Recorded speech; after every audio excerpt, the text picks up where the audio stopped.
안녕하세요. 상승미소입니다. 오랜만에 뵙죠? 살아 돌아왔습니다. A형 독감 조심하셔야 됩니다. 혹시라도 몸이 이상, 특히 근육통 비슷한 게 있으면 바로 병원에 가셔서 치료 받으시길 신신당부합니다. 거의 이렇게 아프다가 죽는 수가 있겠구나 라는 생각이 들 정도로 아픕니다. 예, 간신히 살아 들어왔습니다. 오늘은 제가 사실은 지난주에 이미 준비했었는데 방송을 하지 못했습니다. 그래서 오늘 서둘러 했는데요. 오늘 아침에 연합뉴스에서 이런 기사가 나왔습니다. 트럼프 대통령, 중국과 매우 잘 되고 있다. 무역 합의 이룰 수 있을 것. 이 비슷한 유사한 그 뉴스를 보면 이제 트럼프 대통령, 미국이 양보를 했다 이런 얘기가 나와 있어요. 근데 저는 한 달쯤 전에 뉴스공장의 최백은 교수님이 하셨던 말씀을 제가 반박한 적이 있었잖아요. 중국이 시간을 번 것이지 미국이 할 수 없어서 손을 놓은 게 아니다. 마찬가지로 최근 미국과 중국의 무역 협상의 긍정적인 소식들이 나오고 있는 것은 결국은 1월 9일 아주경제신문의 저 뉴스 제목처럼 중국이 결국은 좋은 말로 하면 양보고요.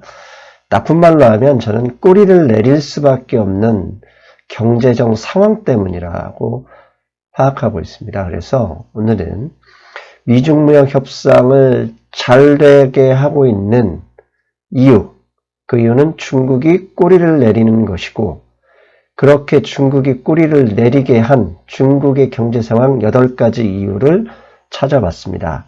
지금부터 그 8가지를 하나씩 순서대로 말씀드리겠습니다. 경중은 따로 없고요. 그냥 제가 먼저 최신 소식 아니면 잡히는 대로 올렸습니다. 맨 먼저 첫 번째 이유는요. 어제 발표했었죠. 사실은 어제 한국 증시가 좀 빠졌고 다우 선물도 많이 한 200포인트 넘게 하락해서 출발했었습니다. 그런데 트럼프 대통령이 중국과 무역 협상이 잘 되고 있다는 얘기로 급반전을 좀 했었는데요. 어제 한국 증시를 약 10포인트 넘게 빠지게 했던 이유는 중국의 이 수출 수입 지표 때문에 그렇습니다. 그림에서 보시는 대로 중국의 수출과 수입이 10월 이후에 큰 폭으로 줄어들고 있습니다. 왼쪽의 수출을 보면 10월 때까지는 좋았습니다. 왜냐하면 미국이 그 당시 2천억 달러의 관세를 하냐 마냐 이때 이 시기 직전부터 이제 이렇게 급강화된 건데요. 수출을 보면 전년 대비 4.4% 그것도 10월 이후에 급격하게 하락했고요. 오른쪽의 수입은 더 심각합니다. 수입은 똑같죠. 10월 이후에 급격하게 축소되는데 무려 12월에는 전년 대비 36% 마이너스 됐습니다. 수입이 저렇게 많이 줄었으니 무역흑자 많이 냈겠네 이렇게 생각하실 수도 있지만요. 기본적으로 수입이라는 얘기는 내수거든요. 수입이 저만큼 36% 마이너스로 감소했다 얘기는 내수가 저만큼 줄어들었다라고 보셔도 틀린 말은 아니거든요. 그래서 중국이 지금 현재 수출과 수입이 저렇게 많이 줄어들고 있고 그 중에 핵심이 보면 저 짙은 색이 전체고요. 밑에 약간 좀 푸른색이 미국과 왼쪽은 미국과의 수출, 오른쪽은 미국과의 수입입니다. 즉 미국과의 무역 분쟁이 격화되는 시점부터 10월 이후부터 수출과 수입이 저렇게 내리막으로 꽂혀서 내려가고 있다. 아하, 중국이 미국과의 무역 분쟁에서 배짱을 튕기면서 할 수 있는 상황은 아닌 것으로 보이는 지표가 되겠죠. 자, 그 다음에 두 번째 지표 보겠습니다. 세계 자동차 내수 시장의 1위와 2위를 나타낸 나라가 결국 미국과 중국이죠. 근데 최근에 자동차 판매량만 보면 미국을 중국이 능가하고 있죠.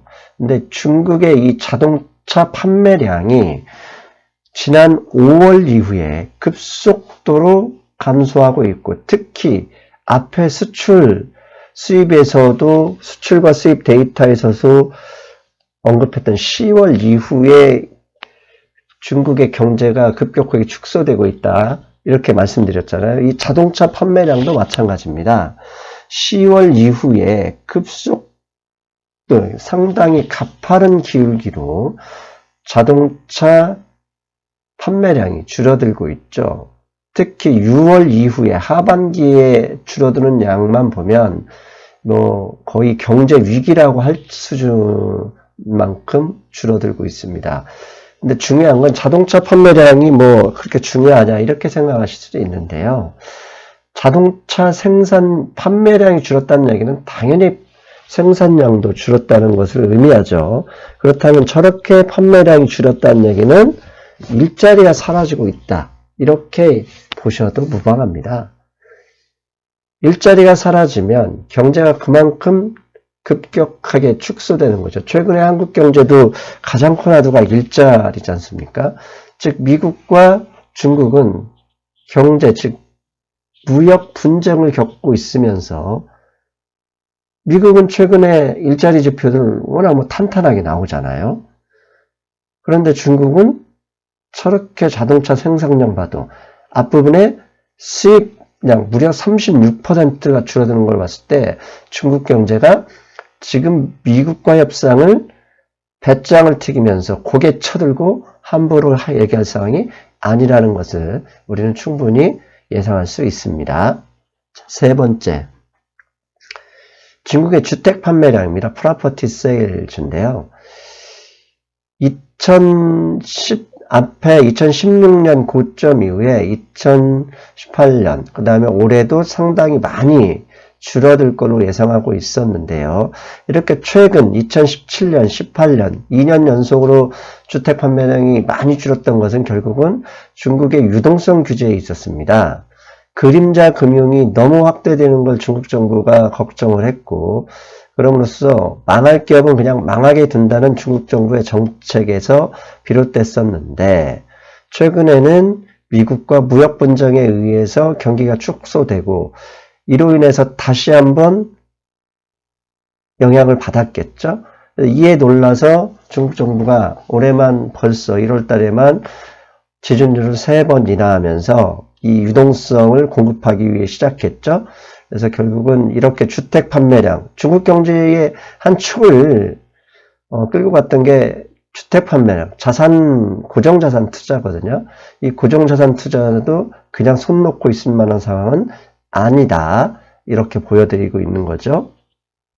네 번째입니다. 네 번째는 소비세 수입입니다. 소비세 수입은 명품이나 고가 화장품, 고가 귀금속 등에 빚는 일종의 사치세 형태인데요. 이 소비세 수입이 2018년 작년 이후에 크게 줄어들었죠. 그래서 특히 작년 10월에는 그 전년도보다 61.6%, 11월에는 71.2%가량 줄어들었습니다. 거의 이거 경제위기 수준이죠. 물론 명품에 대한 수입이, 그러니까 세금이 줄었다고 해서 그게 경제위기냐? 예. 그렇게 완전히 등식화되지는 않았죠. 하지만 중국 경제가 활성화돼서 소비가 늘어난다면 당연히 명품, 그 다음에 고가 화장품, 귀금속 이쪽에 대한 수요가 늘어났었잖아요. 근데 이게 최근에 미국 무역 분쟁과 함께, 그 다음에 여러 가지 이유가 있겠죠. 앞에 아파트라고 하나, 부동산 판매량까지 이런 걸 감안했을 때 상당히 많이 꼬꾸라지고 있다. 이 소비세 수입, 현재 소비세 수입의 감소만으로도 충분히 유추할 수 있습니다. 다섯 번째, 인더스트리얼 프로핏입니다. 인더스트리얼 프로핏은 전체 중국에 있는 기업들의 순이익을 말할 겁니다. 순이익을 총합한 건데요. 이게 이제 퍼센트니까 전년 대비 얼마나 늘었느냐 줄었느냐를 보여드리고 있는데, 가장 심했던 것은 지난 2015년, 16년이죠. 이때 소로소죠. 헤지펀드, 일부 헤지펀드들이 중국의 위안화를 공격한 적이 있었을 때 저런 일이 벌어졌고요. 그걸 이겨내고서 상당히 좋았었는데, 작년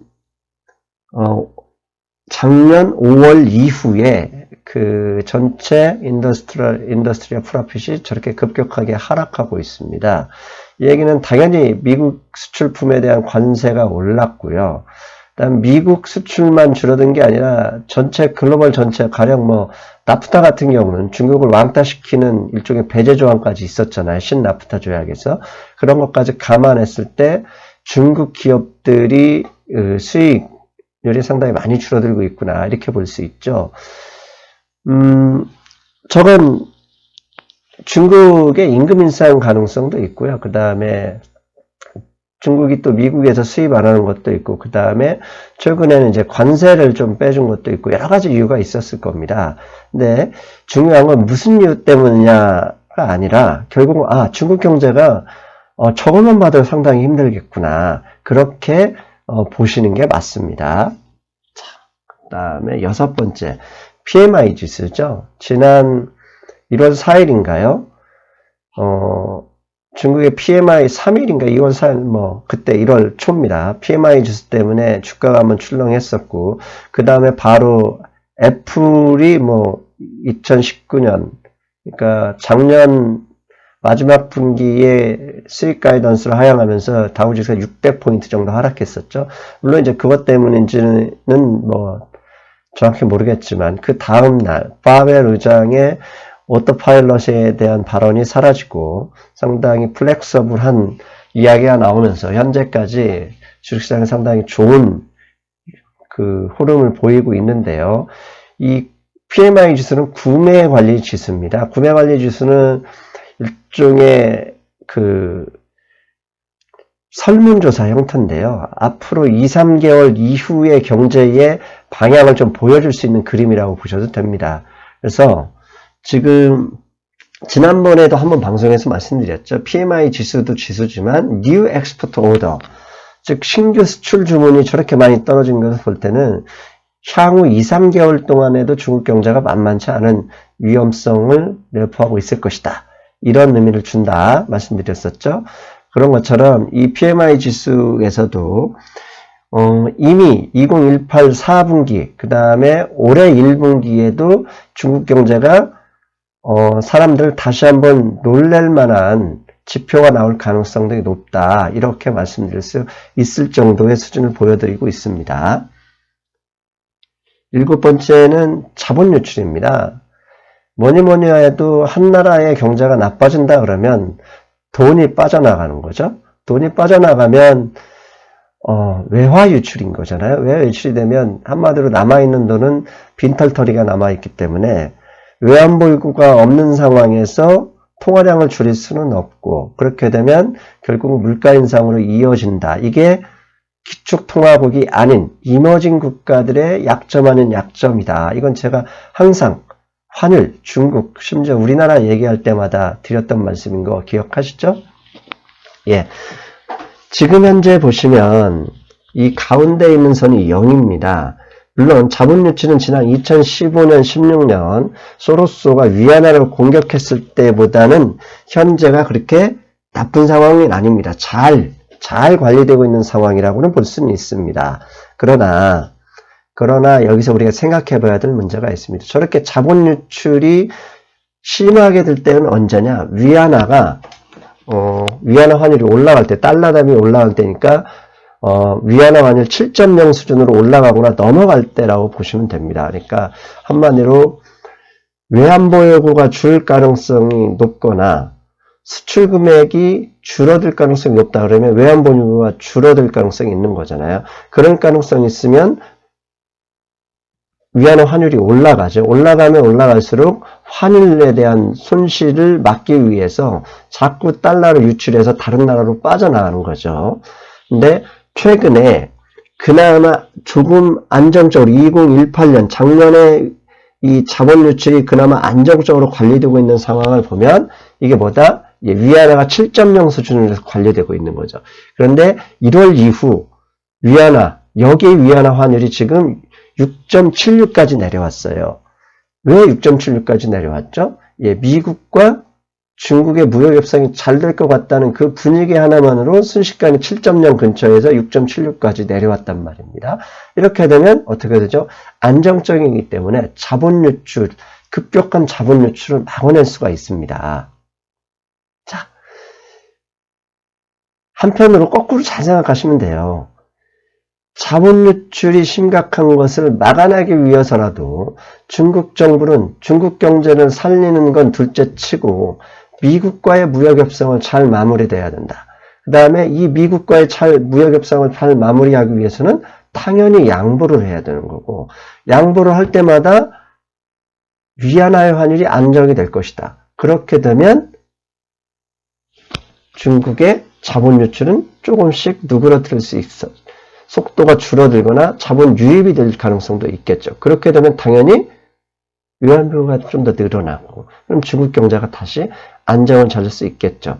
즉, 이러한 자본 유출이 심각하다는 얘기는 위안화 환율의 안정성이 아니라 위안화 환율이 올라갈 가능성이 높기 때문에 그 시장 참여들이 겁먹는 거고, 중국 정부가 그걸 막아내기 위해서는 위안화 환율을 안정시켜야 되고, 안정시키는데 가장 큰 힘은 뭐죠? 미국과의 무역 분쟁을 완화시키는 거죠. 그런 흐름과 현재 최근의 흐름을 유추해서 보셔도 좀 된다고 생각합니다. 자, 마지막 8번째입니다. 제가 지난번 방송에서는 중국의 부채, 중국 부채의 거의 대부분 95% 이상이 국내 부채이기 때문에 큰 문제는 없다, 이런 말씀 드린 적이 있습니다. 그건 맞는 얘기입니다. 그런데 외화 부채에 대한 절대 금액은 지금 현재 블룸버그에 조사한 거 보면 약 1.9조 달러입니다. 그러면 블룸버그도 이런 얘기를 했습니다. Outstanding external debt at 1.9 트릴리언 달러, 1.9조 달러인데 이는 중국의 13조 GDP에 비해 That's not a major amount.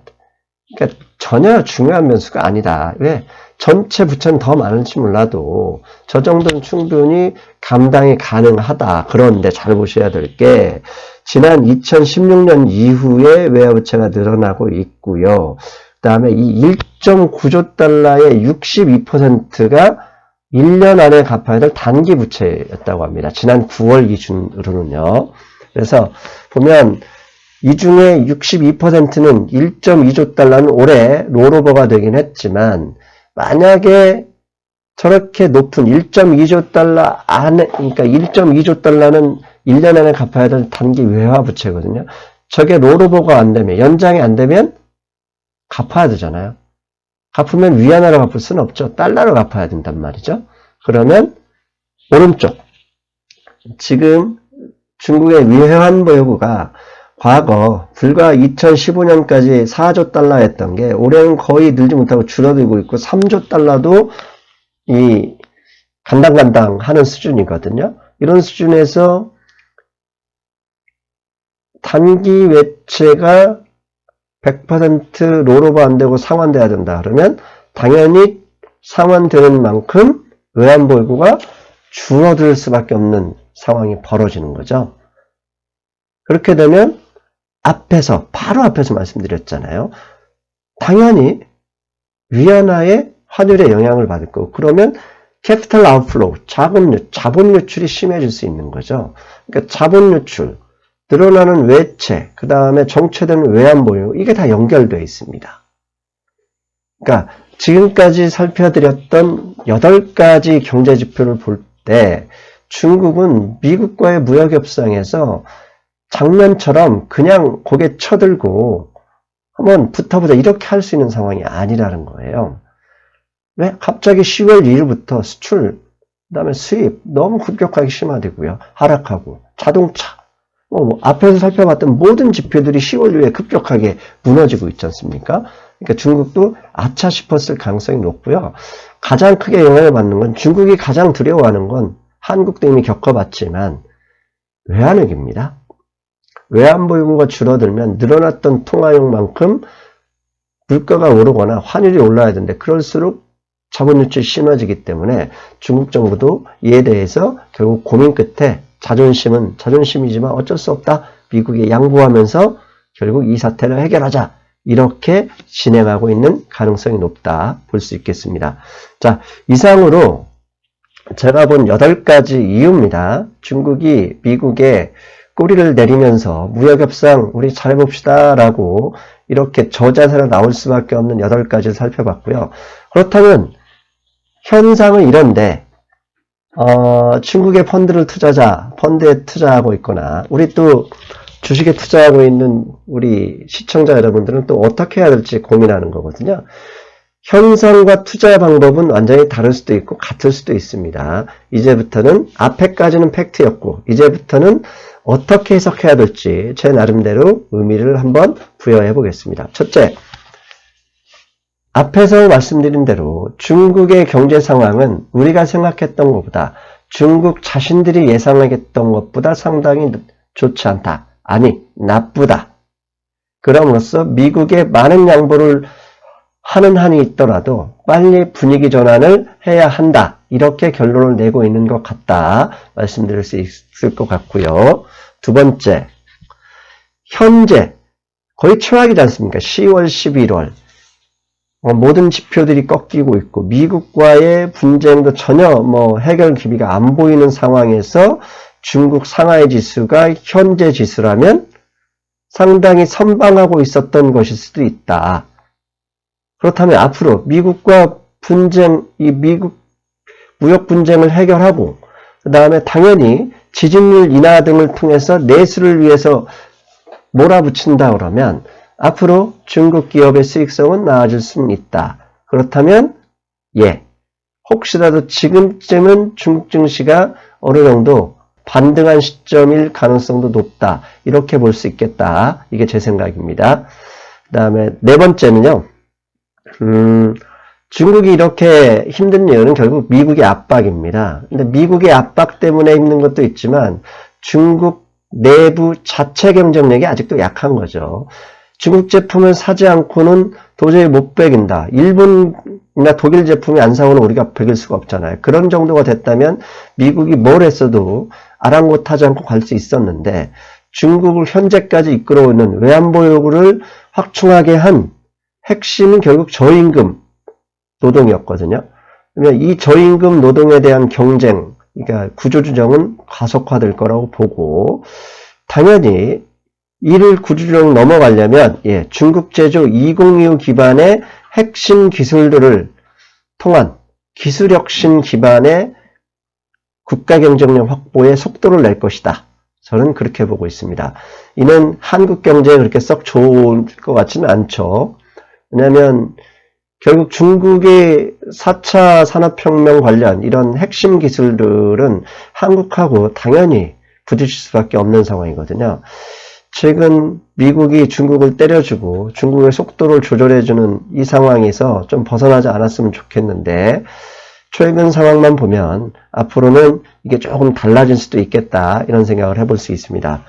마지막으로는 미국 또한 작년처럼 중국을 일방적으로 몰아붙이는 것은 좀 불가능하지 않을까 싶습니다. 왜냐하면 최근에 애플, 그 다음에 반도체 기업들이 실적이 중국의 그 시장을 포기할 수는 없거든요.